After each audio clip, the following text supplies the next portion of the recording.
Divórcio aos 45 anos. A esposa traída que virou CEO de sua própria história de sucesso. Prepare-se. Hoje vamos contar uma história de resiliência que pode ser a inspiração para a sua mudança de vida. Existe um momento na vida em que o chão desaparece. Não aos poucos, não como uma erosão silenciosa que se pode prever e talvez evitar. Não. É algo instantâneo, brutal. Como se o universo inteiro tivesse decidido que você não merece mais estar de pé. Para Maura, esse momento chegou numa quinta-feira comum, às 7h43 da noite, quando ela abriu a porta do quarto e viu o marido com quem dividira 20 anos de vida nos braços de outra mulher. 20 anos. 2 décadas de café da manhã preparado com carinho, de aniversários celebrados, de sonhos compartilhados em noites de insônia, de mãos dadas em corredores de hospital, de brigas bobas e reconciliações calorosas. Tudo isso se despedaçou em um único segundo, naquele quarto que ela mesma havia decorado com tanto cuidado, escolhendo cada detalhe para que fosse o refúgio perfeito do casal. O irônico da traição não é apenas a dor da descoberta, é a retrospectiva cruel que ela impõe. É olhar para trás e questionar cada sorriso, cada abraço, cada eu te amo sussurrado no escuro. É se perguntar quando exatamente começou a mentira. Foi ontem? No mês passado? Há anos? E mais assustador ainda. Quantas vezes ela esteve presente enquanto ele já estava ausente? Quantas conversas foram apenas performances? Quantos beijos foram dados por hábito e não por desejo? Maura tinha 45 anos naquela quinta-feira maldita. 45 anos e uma vida inteira construída em torno de um projeto de felicidade que acabara de ser revelado como uma ilusão. Ela não era ingênua. Não era uma mulher que vivesse em uma bolha romântica desconectada da realidade. Ela sabia que casamentos exigiam trabalho, que a paixão inicial se transformava em algo diferente com o tempo, que era preciso regar a relação constantemente para que ela não secasse. E ela havia feito isso. Deus, como ela havia feito isso. Mas ali estava a verdade nua e crua. Enquanto ela regava, ele já tinha plantado um jardim secreto em outro lugar. A outra mulher saiu correndo, envergonhada, tropeçando nos próprios pés enquanto tentava se vestir. O marido, Roberto, ficou sentado na cama, a cabeça entre as mãos, incapaz de olhar nos olhos dela. Não houve gritos naquele momento. Não houve pratos quebrados ou acusações histéricas. Houve apenas um silêncio denso, pesado, sufocante. Um silêncio que dizia mais do que 1000 palavras poderiam expressar. E então, Maura simplesmente virou as costas e saiu do quarto. Ela caminhou até a sala. Sentou-se no sofá onde tantas vezes haviam assistido filmes juntos, e ficou ali, olhando para o nada, sentindo como se seu corpo tivesse se tornado oco por dentro. A verdadeira tragédia da traição. Maura descobriria nas semanas seguintes, não é apenas o fim de um relacionamento, é o colapso da identidade. Por 20 anos, ela havia sido a esposa de Roberto. Essa era uma parte fundamental de quem ela era. A esposa que apoiou quando decidiu mudar de carreira. A esposa que segurou a barra quando os pais dele adoeceram. A esposa que abriu mão de oportunidades profissionais para cuidar da casa e da família. E agora, quem era ela sem esse título, sem esse papel, sem esse roteiro que havia seguido meticulosamente durante 2 décadas? As primeiras semanas após a descoberta foram um borrão de dor. Maura se viu acordando às 3 da madrugada. O coração disparado, o corpo encharcado de suor frio, revivendo aquela cena repetidamente. Ela emagreceu 8 quilos em 1 mês, não por escolha, mas porque a comida tinha gosto de cinzas em sua boca. Amigos ligavam, ofereciam apoio, diziam as coisas certas, mas ela mal conseguia escutá-los. Era como se ela estivesse submersa, e todas as vozes chegassem abafadas, distorcidas, irrelevantes. Roberto tentou conversar algumas vezes. Ele disse que havia sido um erro, que estava confuso, que ainda a amava. Mas Maura sabia que essas palavras eram apenas o desespero de um homem que tinha consciência de que havia destruído algo que nunca mais poderia ser reconstruído. Não havia perdão possível para algo assim. Não porque ela fosse incapaz de perdoar, mas porque perdoar significaria aceitar viver em uma mentira, e ela já havia vivido tempo demais em uma. O divórcio foi oficializado 3 meses depois. Foi um processo rápido, considerando tudo. Roberto não contestou nada, aceitou todas as condições, como se a culpa pudesse ser apagada com generosidade financeira.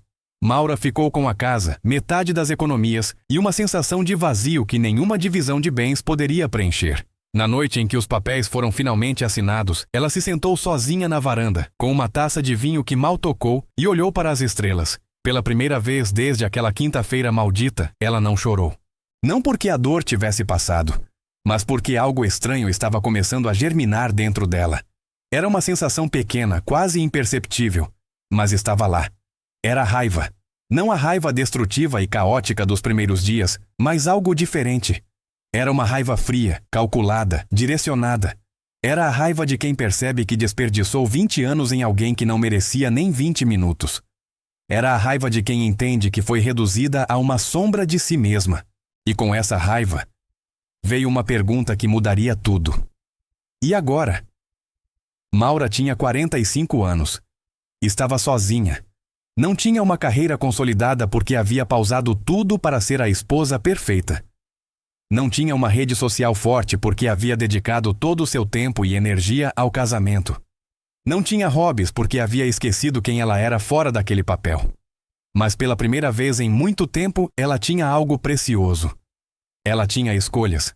E naquela noite, sob as estrelas indiferentes, Maura tomou uma decisão. Ela não ia apenas sobreviver. Ela ia provar para si mesma e para o universo inteiro que o divórcio não seria seu fim. Seria seu começo.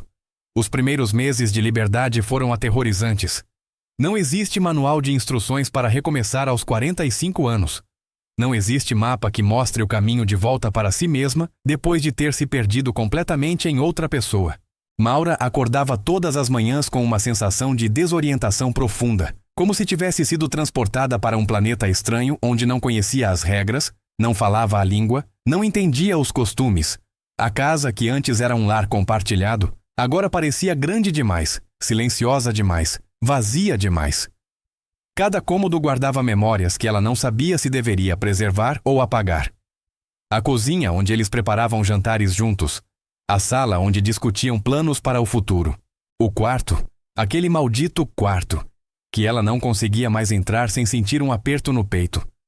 Durante semanas, Maura dormiu no sofá, incapaz de voltar para aquela cama.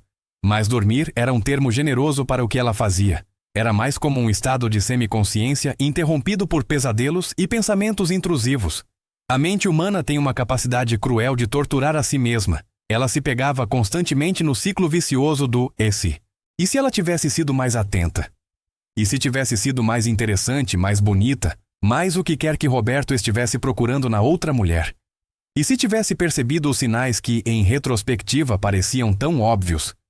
Eram questões venenosas que não tinham respostas satisfatórias, mas que sua mente insistia em fazer repetidamente, como uma criança cutucando uma ferida que não consegue cicatrizar. Foi a irmã de Maura, Júlia, que finalmente a sacudiu. Júlia apareceu um sábado de manhã, sem avisar, com 2 malas e uma declaração firme. Ia ficar ali por quanto tempo fosse necessário. E diferentemente dos outros amigos bem-intencionados que ofereciam palavras de conforto e platitudes vazias, Júlia tinha uma abordagem diferente. Ela não disse que tudo ia ficar bem. Ela não disse que Roberto não sabia o que estava perdendo. Ela não pintou um quadro cor-de-rosa do futuro. Em vez disso, ela olhou para Maura, para aquele ser humano destruído sentado no sofá há semanas, e disse algo que ninguém mais havia dito. Você está com pena de si mesma, e eu entendo completamente. Você tem todo o direito de estar com pena de si mesma. Mas em algum momento, você vai precisar decidir quanto tempo mais vai dar a esse homem. Porque cada dia que você passa nesse sofá, cada refeição que você pula, cada pensamento obsessivo sobre o que deu errado, você está dando mais do seu tempo, da sua energia, da sua vida, para alguém que já demonstrou que não merece nada disso. Então, a pergunta é: quanto tempo mais ele merece? Mais uma semana? Mais um mês? Mais um ano? A vida inteira? Foram palavras duras, mas necessárias, e algo nelas perfurou a névoa de autocomiseração em que Maura estava envolta. Ela percebeu que Júlia estava certa. Cada dia que ela passava paralisada pela dor, era um dia em que Roberto ainda tinha poder sobre ela. Era um dia em que a traição ainda estava vencendo. Mas saber disso intelectualmente e conseguir agir são coisas completamente diferentes. Como exatamente alguém se levanta depois de um golpe desses? Como alguém encontra motivação quando tudo parece sem sentido? Júlia tinha uma resposta prática para isso também. Você não precisa encontrar o sentido da vida amanhã.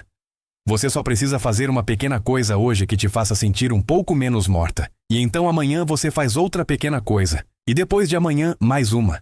E eventualmente essas pequenas coisas se acumulam, e você olha para trás e percebe que percorreu uma distância que parecia impossível. A primeira pequena coisa que Maura fez foi tomar um banho adequado. Parece trivial, mas para alguém que havia passado semanas apenas se arrastando pela casa em pijamas sujos, era uma vitória. Ela ficou debaixo do chuveiro por quase 1 hora, deixando a água quente lavar não apenas a sujeira do corpo, mas simbolicamente toda a dor acumulada. Ela chorou ali, deixando as lágrimas se misturarem com a água, e quando finalmente saiu, sentiu-se 1 milímetro mais forte. A segunda pequena coisa foi comer uma refeição de verdade. Júlia cozinhou o prato favorito de Maura desde a infância, lasanha com aquele molho especial que só ela sabia fazer. Maura não tinha apetite, mas forçou-se a comer. E para sua surpresa, no meio da refeição, ela percebeu que estava realmente saboreando a comida pela primeira vez em meses. Era como se suas papilas gustativas tivessem voltado à vida. A terceira pequena coisa foi sair de casa. Júlia a arrastou para uma caminhada no parque. Maura resistiu, inventou desculpas, disse que não estava pronta, mas Júlia não aceitou não como resposta. E lá estavam elas, 2 mulheres de meia idade caminhando em um parque em uma manhã de outono, as folhas caindo ao redor delas como confetes melancólicos. Foi durante essa caminhada que Maura teve uma epifania. Elas passaram por uma árvore que havia sido atingida por um raio em algum momento do passado. Metade do tronco estava carbonizada, claramente morta, mas do outro lado, galhos verdes e folhas vibrantes cresciam exuberantemente, como se aquela parte da árvore não tivesse recebido a notícia de que deveria estar morta também. Maura parou e ficou olhando para aquela árvore por um longo tempo. Júlia percebeu e ficou em silêncio ao seu lado, entendendo que algo importante estava acontecendo. E então Maura disse quase sussurrando: "Aquela árvore sou eu. Uma parte de mim morreu. Uma parte grande, importante. Mas talvez não seja tudo. Talvez ainda tenha uma parte que pode crescer, que pode ter folhas verdes, que pode estar viva de verdade." Júlia sorriu com lágrimas nos olhos e respondeu: "Exatamente. Aquela árvore não ficou lá esperando a parte morta voltar à vida. Ela simplesmente continuou crescendo com o que tinha. E você pode fazer a mesma coisa."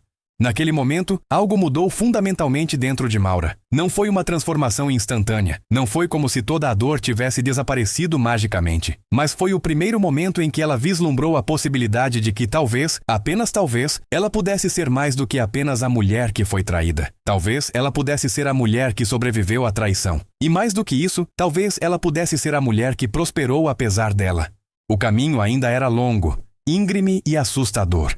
Mas pela primeira vez desde aquela quinta-feira maldita, Maura tinha algo que havia perdido: esperança. Não era uma esperança ingênua e otimista, era uma esperança realista, temperada pela dor, forjada no fogo da traição. Era a esperança de quem entende que o sofrimento é parte da jornada, mas não precisa ser o destino final. A recuperação não é linear. Essa é uma verdade que Maura aprendeu da maneira mais difícil. Houve dias em que ela acordava sentindo-se forte, empoderada, pronta para conquistar o mundo. E havia dias, muitos dias, em que ela mal conseguia sair da cama, quando o peso da solidão era tão esmagador que respirar parecia exigir um esforço hercúleo. Mas Júlia havia plantado uma semente de determinação dentro dela. E mesmo nos dias mais sombrios, Maura conseguia se agarrar a uma verdade fundamental. Ela não queria que os próximos 20 anos fossem definidos pelos 20 anos que havia perdido. O maior desafio não era lidar com a dor da traição. Era lidar com o vazio deixado por ela. Durante 2 décadas, a vida de Maura havia girado em torno de ser esposa, de cuidar de Roberto, de manter a casa, de ser o suporte que ele precisava para suas ambições profissionais. Ela havia sido boa nisso, excelente até, mas no processo havia esquecido completamente quem era além dessas funções. Era como se ela tivesse sido uma atriz tão mergulhada em um papel que esquecera que estava atuando. E agora, com o show cancelado abruptamente, ela se via no palco vazio, sem script, sem direção, sem a menor ideia de quem deveria ser. Júlia, sempre prática, sugeriu que Maura fizesse uma lista. Não uma lista de tarefas, não uma lista de objetivos grandiosos, mas uma lista de coisas que ela costumava gostar antes de conhecer Roberto. Coisas que a faziam feliz quando era mais jovem, antes de toda a sua identidade ser absorvida pelo casamento. A princípio, Maura riu da ideia. Parecia boba, infantil até. Mas numa noite em que a insônia bateu forte e ela se viu às 3 da madrugada encarando o teto, decidiu tentar.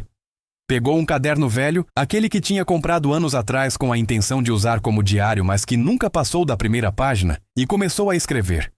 No topo da página, escreveu: "Quem era eu?"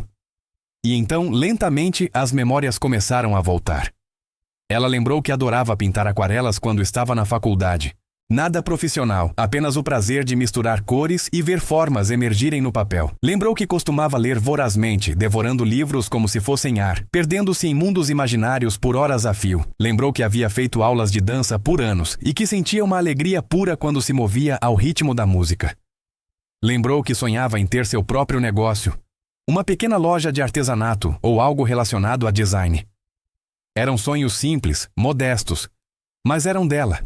E em algum momento ao longo dessas 2 décadas, ela os havia abandonado. Não porque Roberto tivesse pedido explicitamente, ele nunca havia dito não faça isso ou não persiga aquilo, mas havia um processo de erosão gradual, quase imperceptível. Um hobby deixado de lado porque o tempo era escasso, um sonho adiado porque as prioridades eram outras, uma paixão negligenciada porque parecia egoísta dedicar tempo a si mesma quando havia tanto a fazer pela família. E antes que ela percebesse, anos haviam passado, e aquela versão dela que amava aquarelas e dança e livros havia desaparecido completamente, substituída por uma versão mais pálida, mais funcional, mais vazia. Olhando para aquela lista, Maura sentiu uma mistura complexa de emoções. Havia nostalgia pela jovem que ela havia sido. Havia raiva por ter permitido que aquela jovem desaparecesse. Mas havia também algo inesperado: curiosidade. Será que essas paixões ainda existiam dentro dela? Será que ela ainda conseguia pintar, dançar, sonhar?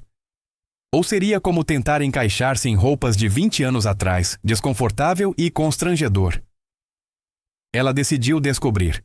No dia seguinte, foi até uma loja de materiais artísticos. Entrar naquela loja foi como entrar em uma máquina do tempo.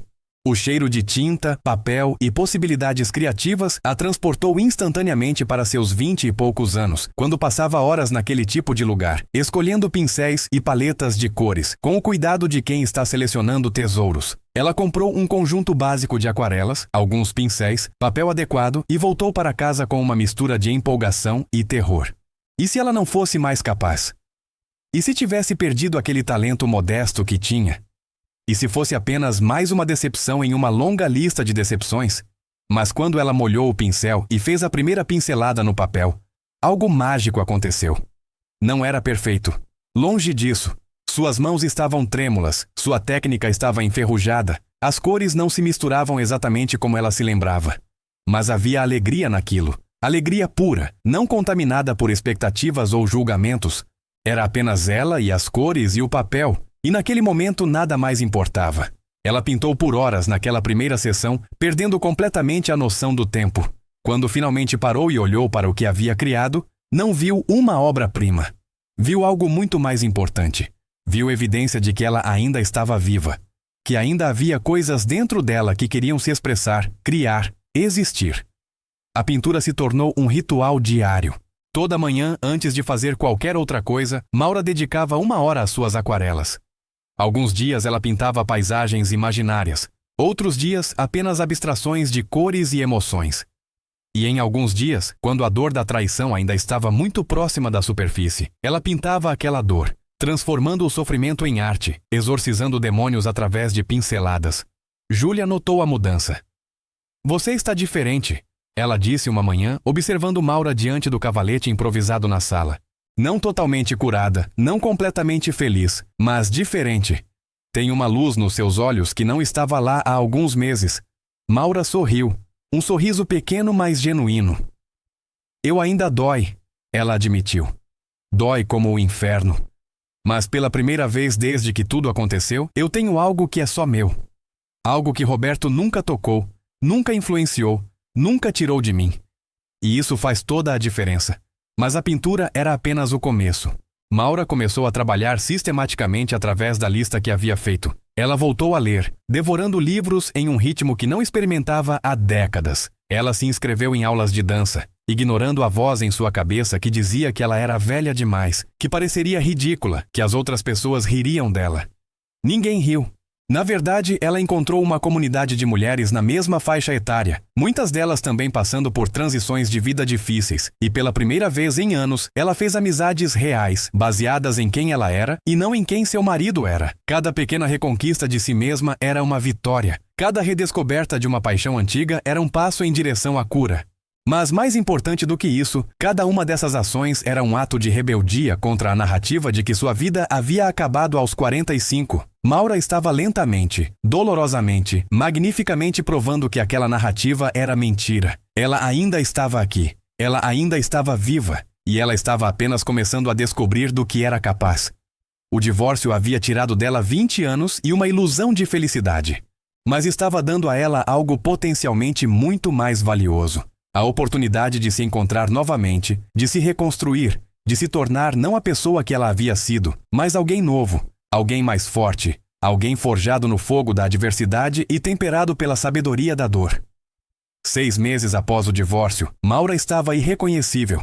Não fisicamente, embora ela tivesse recuperado o peso perdido, e houvesse um brilho em seus olhos que não existia antes. Mas a mudança era mais profunda, estrutural. Era como se ela tivesse desmantelado a velha fundação de quem pensava que era e estivesse construindo algo completamente novo em seu lugar. As aquarelas que começaram como terapia transformaram-se em algo maior. Júlia, sempre sua maior incentivadora, sugeriu que Maura mostrasse suas pinturas para outras pessoas. A ideia aterrorizou Maura. Expor sua arte era expor sua alma, tornar-se vulnerável de uma maneira que ela não tinha certeza de estar pronta. Mas Júlia foi insistente e eventualmente Maura concordou em postar algumas de suas obras em redes sociais, apenas para um pequeno círculo de amigos e família. A resposta foi inesperada. Pessoas que ela mal conhecia começaram a comentar, compartilhar, perguntar se ela vendia suas pinturas. Uma amiga de uma amiga que tinha uma pequena galeria em um bairro artístico da cidade entrou em contato, perguntando se Maura estaria interessada em exibir algumas peças. A primeira reação de Maura foi de pânico. Ela não era uma artista de verdade.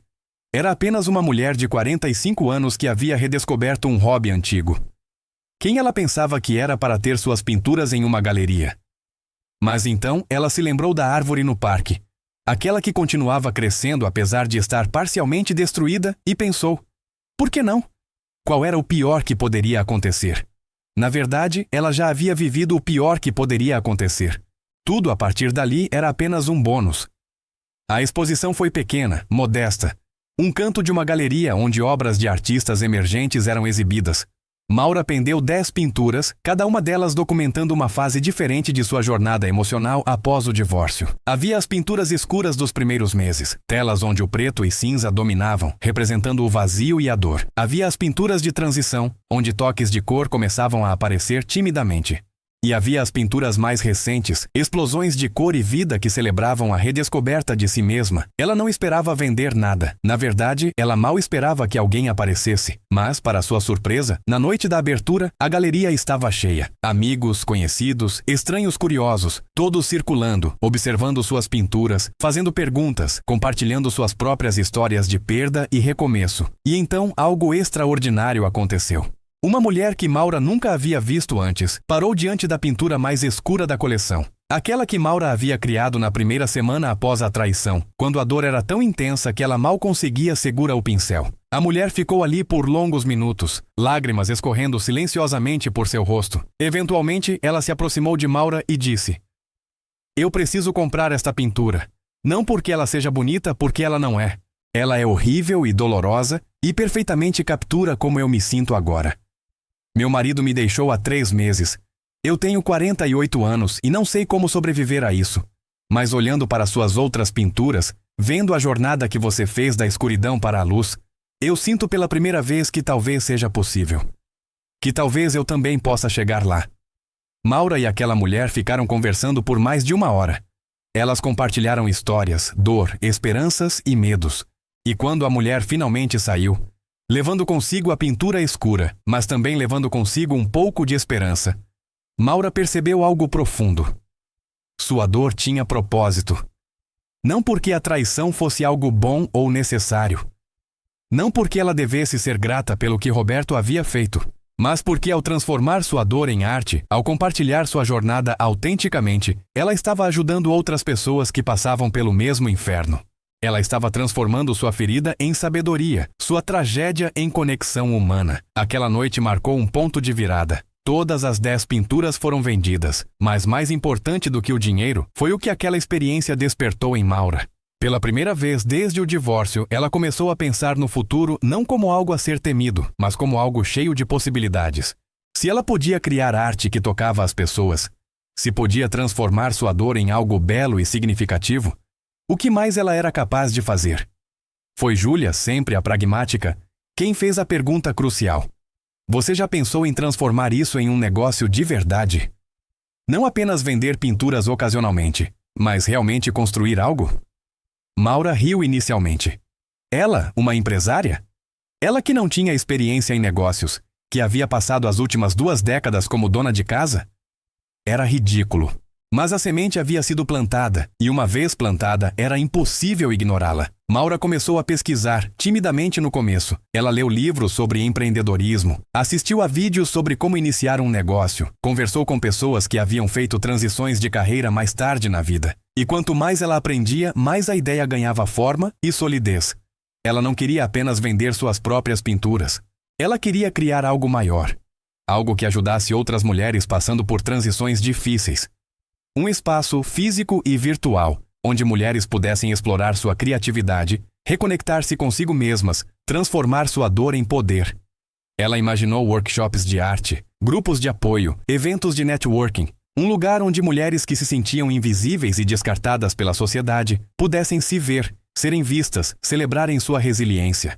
A ideia era ambiciosa, talvez até louca para alguém recomeçando aos 46 anos. Mas Maura havia aprendido algo crucial nos últimos meses.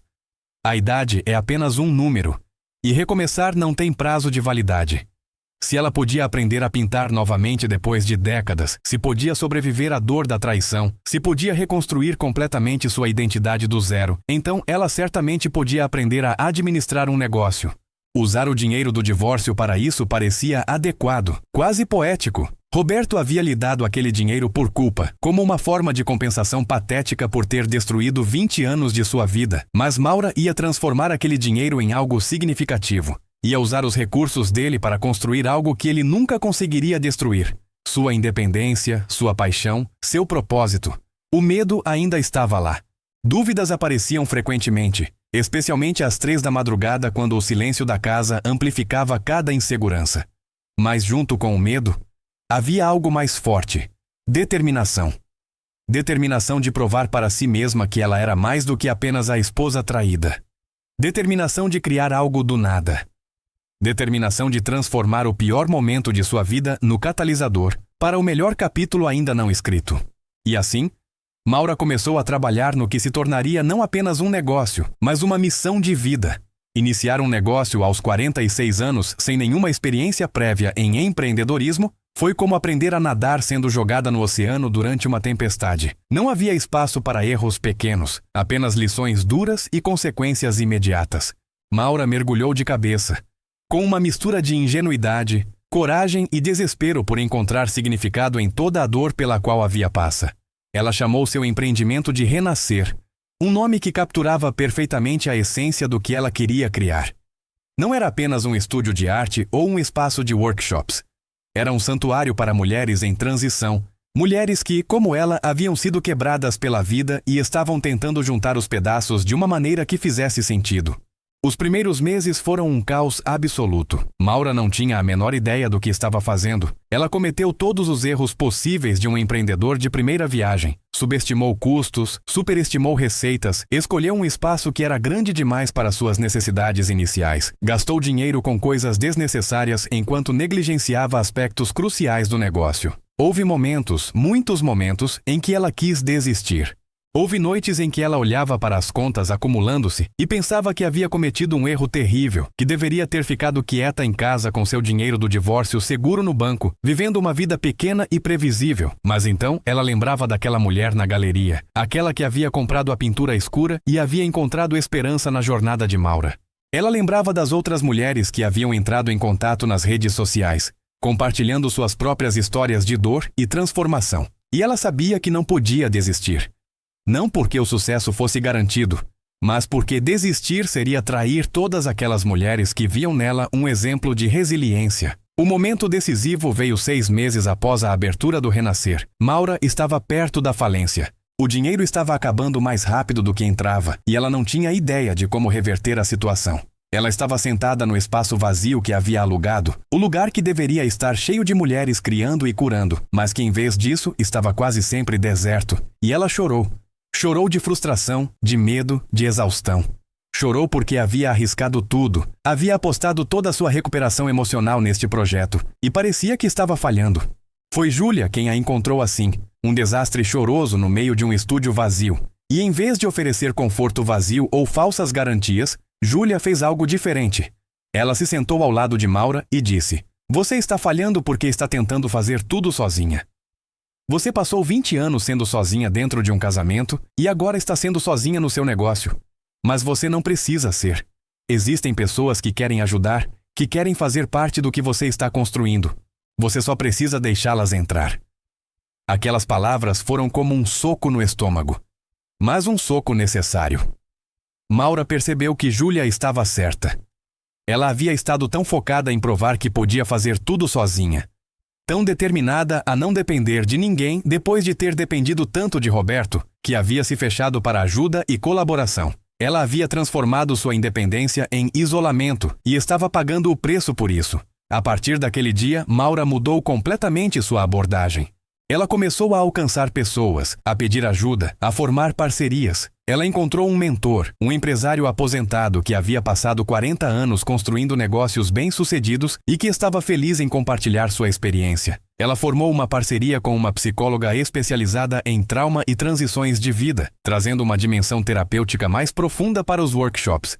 Ela recrutou outras artistas que estavam passando por suas próprias jornadas de recomeço, criando uma comunidade de mulheres apoiando mulheres. E lentamente, dolorosamente, gloriosamente, as coisas começaram a mudar. As pessoas começaram a aparecer. Primeiro um gotejamento, mulheres curiosas que haviam visto postagens nas redes sociais ou ouvido de uma amiga.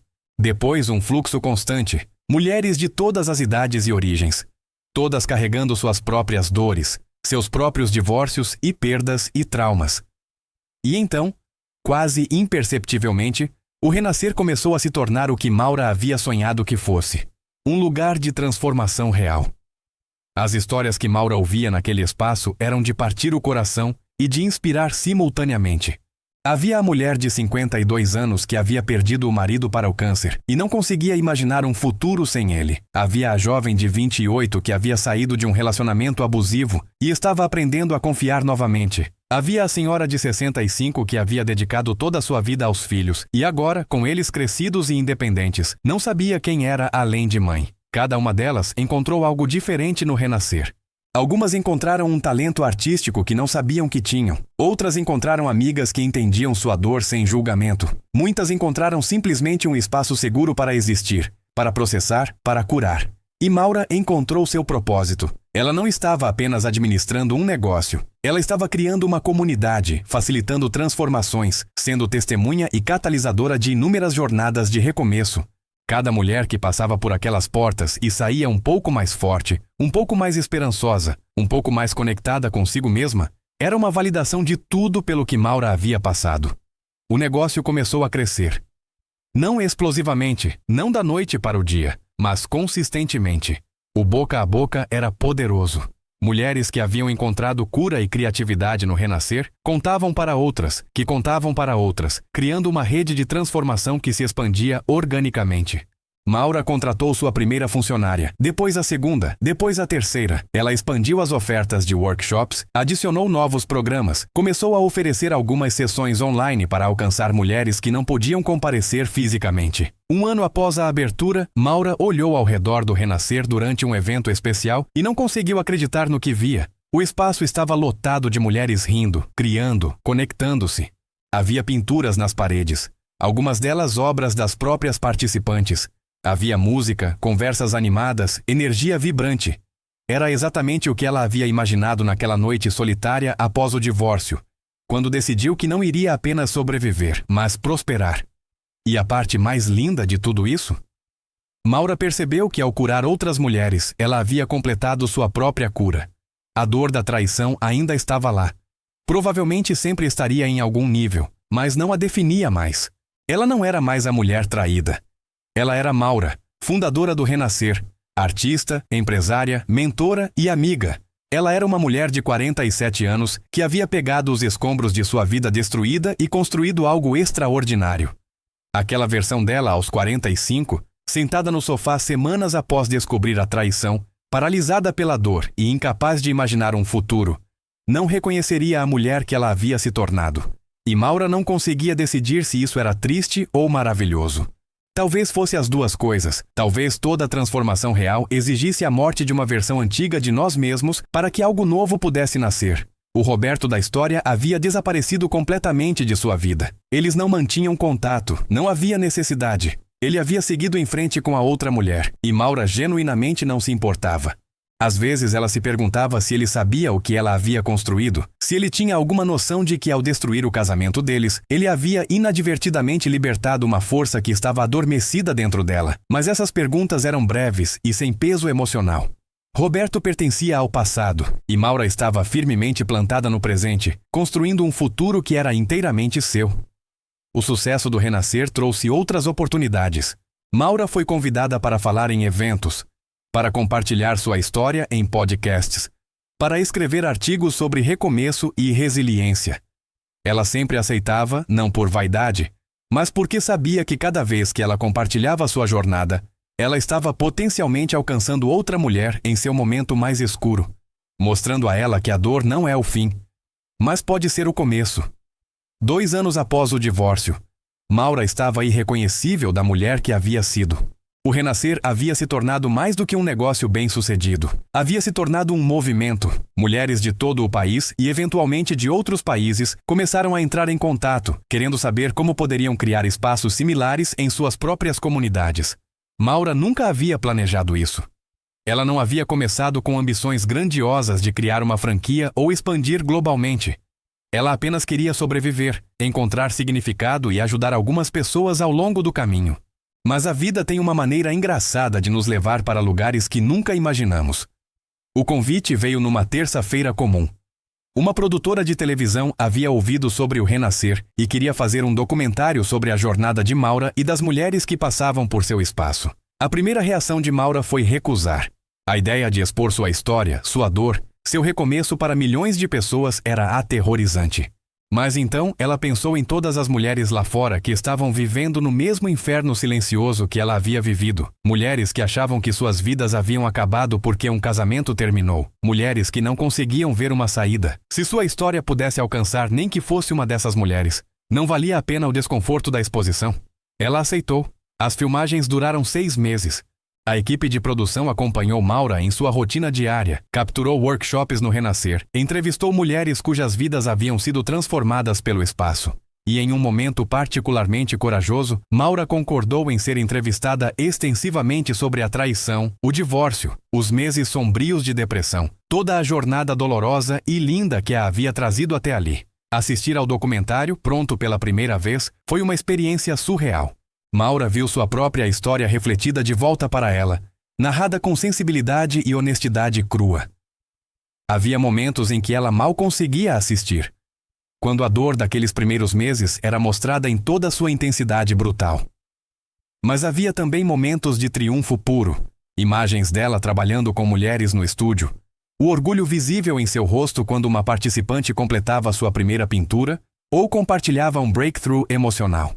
E havia a parte que a fez chorar de uma maneira que não tinha nada a ver com tristeza. Depoimentos de mulheres cujas vidas haviam mudado por causa do Renascer. Uma delas, uma mulher chamada Beatriz, que havia passado pelo espaço no primeiro ano, disse algo que Maura nunca esqueceria. Maura não apenas me ensinou a pintar. Ela me ensinou que é possível criar beleza do caos, que é possível reconstruir depois que tudo desmorona, que 40, 50, 60 anos não é o fim, mas pode ser o começo mais poderoso. Ela me salvou, e nem estava tentando me salvar. Ela estava apenas sendo valente o suficiente para salvar a si mesma em público, e isso deu permissão para que eu salvasse a mim mesma também. O documentário foi lançado numa plataforma de streaming em uma noite de sexta-feira. Maura estava nervosa, preparada para críticas, para trolls da internet, para os inevitáveis comentários cruéis que sempre aparecem quando alguém se expõe vulneravelmente. Mas o que aconteceu superou qualquer expectativa. O documentário viralizou. Milhões de pessoas assistiram na primeira semana. As redes sociais explodiram com mulheres compartilhando suas próprias histórias de traição, divórcio, recomeço. Hashtags surgiram espontaneamente. O Renascer começou a receber centenas de mensagens por dia. Mulheres de todo o mundo querendo se conectar, querendo ajuda, querendo esperança. Maura ficou esmagada pela resposta. Ela havia esperado talvez algumas centenas de mensagens. Em vez disso, havia milhares. E cada uma delas era uma história de dor, uma pergunta de como recomeçar, um pedido de orientação. Era impossível responder a todas pessoalmente. Mas Maura tentou responder ao máximo possível. Muitas vezes ficando acordada até tarde da noite, digitando mensagens de encorajamento para estranhas do outro lado do mundo. O sucesso do documentário trouxe oportunidades que Maura nunca havia sonhado. Ela foi convidada para palestrar em conferências internacionais sobre empreendedorismo feminino e resiliência. Editoras entraram em contato querendo que ela escrevesse um livro sobre sua jornada. Investidores apareceram com propostas para expandir o Renascer para outras cidades e países. E durante tudo isso, Maura manteve os pés no chão. Ela não deixou o sucesso subir a cabeça, não esqueceu de onde havia vindo, não abandonou os princípios que haviam guiado a criação do Renascer. Ela sabia que tudo aquilo, o negócio, a atenção da mídia, as oportunidades, eram apenas consequências de algo muito mais simples e profundo. Sua recusa em deixar a traição defini-la, sua coragem de recomeçar quando teria sido muito mais fácil desistir, sua disposição de transformar dor privada em propósito público. Mas o momento que realmente cristalizou o quanto ela havia mudado, veio de uma forma inesperada. Maura estava em um café, trabalhando no laptop, quando alguém se sentou na mesa ao lado. Era uma voz familiar, uma que ela não ouvia há mais de 2 anos. Ela olhou para cima e viu Roberto. Eles se encararam por um longo momento, o peso de tudo o que havia acontecido entre eles pairando no ar. Ele parecia mais velho, cansado. Havia uma tristeza em seus olhos que não estava lá no passado. Ele foi o primeiro a falar. "Eu assisti ao documentário", ele disse, sua voz mal acima de um sussurro. Eu não tinha ideia. Não tinha ideia do quanto você sofreu, do quanto você cresceu. E eu queria dizer, eu sei que é tarde demais. Eu sei que não significa nada agora, mas eu sinto muito. Pelo que fiz, pela dor que causei, por ter sido cego demais para ver o quanto você era extraordinária até que fosse tarde demais.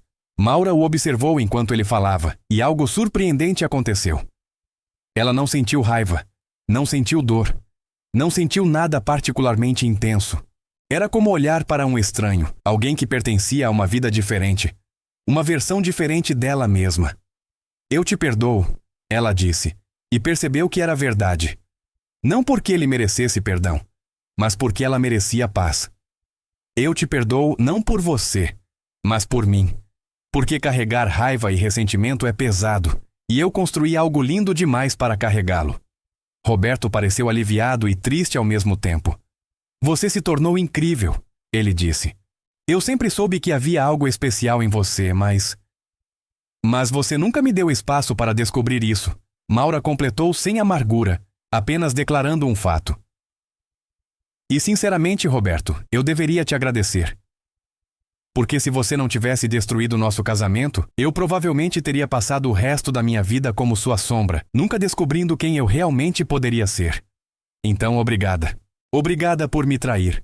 Por me forçar a enfrentar a possibilidade de estar sozinha. Por me empurrar para fora do ninho de uma maneira que eu nunca teria saído sozinha." Eles conversaram por mais alguns minutos. Uma conversa estranhamente civilizada entre duas pessoas que já haviam sido tudo uma para a outra e agora eram essencialmente estranhas. E quando Maura saiu daquele café, ela percebeu que havia finalmente, verdadeiramente, completamente virado aquela página. Roberto não tinha mais poder sobre ela. A traição não a definia mais. Ela era livre. Livre da dor, livre da raiva, livre das limitações que havia colocado em si mesma durante tantos anos. Ela era simplesmente Maura, em toda sua glória complexa, imperfeita e maravilhosa. E pela primeira vez desde aquela quinta-feira maldita 2 anos atrás, ela não apenas estava bem, ela estava feliz, genuinamente, profundamente, imensamente feliz. 3 anos após o divórcio, Maura estava no palco de uma conferência internacional de empreendedorismo feminino, diante de 2.000 mulheres. Ela olhou para aquele mar de rostos e viu reflexos de si mesma. Viu mulheres carregando dores secretas. Mulheres questionando se era tarde demais para recomeçar. Mulheres com sonhos enterrados sob anos de expectativas alheias. E ela falou não com a voz polida de uma palestrante profissional, mas com a voz crua de alguém que conhecia intimamente a geografia da dor e da reconstrução. Eu tinha 45 anos quando minha vida desmoronou. Ela começou. E eu pensei que era o fim. Eu pensei que meu tempo havia passado, que eu havia desperdiçado minhas melhores anos em uma mentira, que não havia futuro possível para uma mulher de meia idade, sozinha, sem habilidades profissionais. Mas eu estava errada. Tão errada. Porque eu não sabia, e não poderia saber naquele momento de dor profunda, que eu não estava no meu fim. Eu estava no meu começo, o verdadeiro começo. O começo de me tornar quem eu deveria ter sido o tempo todo. Ela fez uma pausa, olhando ao redor da sala. Então, para cada mulher aqui que pensa que é tarde demais, que perdeu tempo demais, que não é mais capaz ou digna de recomeçar, você está errada. O único tempo que você realmente desperdiçou é o tempo que você passa acreditando nessa mentira. O divórcio não foi meu final. Foi o ponto de partida. E se eu consegui, você também consegue. Quando ela desceu do palco, havia lágrimas. Muitas lágrimas. Não de tristeza, mas de reconhecimento, de esperança, de possibilidade. E Maura soube que sua dor não havia sido em vão. Ela havia sido transformada em propósito, e esse propósito estava reverberando através de milhares de vidas. Então a pergunta que fica para você, que leu esta história: qual parte de você está esperando por permissão para recomeçar? Que sonho você enterrou porque acha que é tarde demais? E se não for tarde demais? E se for exatamente o momento certo? Se essa história te tocou, comente aqui embaixo. Compartilhe sua história com outras pessoas. Deixe-nos saber, pois sua história pode ser bastante inspiradora. Sua jornada, sua dor, sua transformação importam. E pode ser exatamente a luz que outra pessoa precisa para encontrar seu próprio caminho. Se você quer mais histórias de transformação real, de pessoas que enfrentaram o impossível e criaram o extraordinário, se inscreva no canal, deixe seu like e compartilhe este vídeo, porque histórias de resiliência merecem ser espalhadas, e você nunca sabe quem precisa ouvir exatamente isso hoje.